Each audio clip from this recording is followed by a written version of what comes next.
Back now with Mario's barn. A lot going on now, as I have all the 2-year-olds in the barns right now.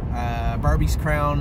I'm going to work on Barbie's Crown this week, see if we can get her back under control. Now, we worked on her curb. She was a little bit sick. She was a little bit drawn out. She's starting to put her weight back on and look good. Now, yesterday, she was in one of the sets where the track was 3 or 4 inches deep of mud.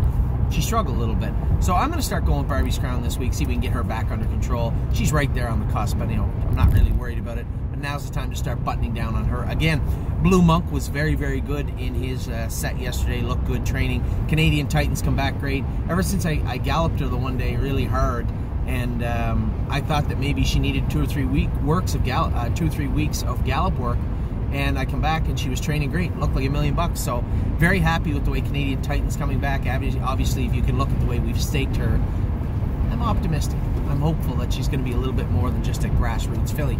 Carry a Big Stick, another horse we're going to start working on this week with the hobbles. I've been very happy with the way he's looked. And just got a great attitude, this horse. Choppy had no hobbles on him yesterday, but he still did his work, which is always a feather in his cap. Cut the line, trained good, looked good again. Enduring Strength has been going really good. I believe Mario said he's going to take him over to Mohawk this week. First Glance, now he's getting castrated on Tuesday. Trained great again on Saturday. This is a horse where, and I said this to one of our partners with First Glance, if I had a smaller stable and he was our horse, I may not castrate him. He's really on the bubble. But really what it comes down to is I don't want to get later, closer to the qualifying season, and make that decision. I regretted not castrating Sunshine and Shade last year, so we're going to pull the trigger. At the end of the day, there's nothing wrong with being a gelding, but he was on the bubble. So First Glance will be cut on Tuesday. He's been training great. I suspect that will continue in the coming weeks and months. We have 2 gray horses this year, and both of them are amongst our better horses. Just really, really nice horses. First Glance and Gray is the New Red. First Glance has been training great. Furley Fringes continues to look good. Didn't get much of a training trip into her on Saturday. I suspect we'll go a little bit with her on Wednesday. The weather does not look, guys, the weather does not look helpful for Saturday, but if we can drone on Saturday, we certainly will.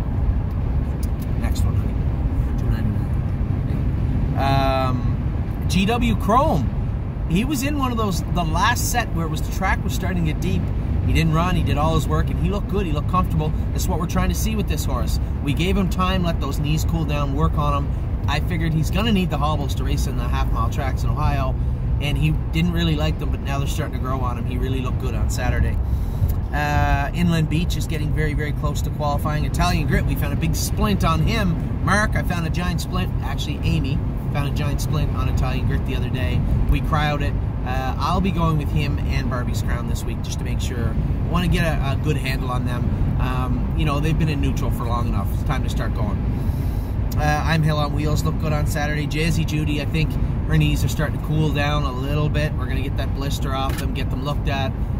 Not really concerned with Jazzy Judy. Very happy with her. But we're going to start throttling her back for a little while now. She just impressed the hell out of me the last little while. Oops. And very, very happy with the way Jazzy Judy has looked overall. I think she's going to be one of our nice little fillies to race this year, especially considering where she has to go. Keystone Raven continues to be on the improve every week. James said every week she improves, and again this week she was good. Lincoln Hanover starting to come back around again. I always say it.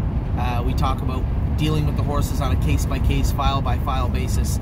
And Lincoln Hanover was starting to get a little off, a little sore in his knees. Backed off with him, put the hobbles on him. He's been very, very good the last few weeks. Nancy Allison, 2-1 in a piece the other day. Looked really, really good doing it. Off-road Hanover, Amy loves going with him. I might go with him on Wednesday, you don't mind, do you? I really want to cut him loose and see what he feels like. We paid him into a number of stakes, and he's got a beautiful gait. Just wonder if there's much depth there. I really don't know, but I'm going to find out this week. Rooney Blue Chip, we made the changes I said we were going to make on him. He'll be back into qualify Thursday. Set the Mood, still another week or two of just straight jogging, but he's always a little stiff on the track. He's tough and he loves his work. I really like that horse. What's that, Momo? Oh yeah, Miss Momo, right? Good call, babe. Momo is up in the top barn now. She's been doing really, really well. Let me add her. Momo goes right here. Everybody likes Momo that goes with her. She's just a nice filly. Does her work rather well. Chris went with her again on Saturday. She looked good. Where are we at? Set the Mood. He's good. Sunshine and Shade, I believe, is schooling on Thursday. Walk on the Moon looked very, very good, winning in his set on Saturday. He's coming back around. Geez, he really took it hard when the blacksmith kind of chopped him tight. It's not really the blacksmith's fault. He just shot him. But he couldn't function for a week afterwards. He looked good again on Saturday. So we're really going to have to take... Now we know his feet are a problem. We're going to have to continue to address that on a daily, weekly, monthly basis. And I think that's pretty easy fix. But he was very good on Saturday. Were we welcome, didn't get to go. She just jogged. Not a big deal for her. And won my hard Hanover. I was telling Amy, she was in one of the later sets and we couldn't train. So took her hobbles off, took everything off, just had an open, happy bridle to jog in, turned her to go the right way. Now, you want to know how a horse approaches their work, what their work ethic is like. Jog them in the mud with an open bridle on and see what they do. She went 3 laps the wrong way jogging. I turned her the right way and I just let her trot along, saunter along. We might have went a mile in 3 minutes, which was plenty for that track. But she never once looked at the gate. She never once dawdled, tried to pull up. She went out, did her work, and even when I slowed her down, she waited until I turned her before. A lot of the horses, you know, if they're a little tired or they're a little angry with the track or they're just not having a great day, they'll look to escape, right? They'll look to turn, especially with an open bridle on. Mostly with an open bridle on. This filly never acted up once, never did anything wrong. She waited till I slowed her down to a walk and I turned her. Just, that says how dialed in the horse is about their work. They know when they're on the track what they're there to do. They do it the best they can. They go back to the barn. And that's not an easy thing to do. I don't actually think that's something you can train into a horse. Maybe, but it's not often you see it. So Won My Heart Hanover just continues to impress me in the slightest, subtlest ways. But again, real nice filly. Really happy with her. And that is Mario's barn. Be right back with Harry's barn.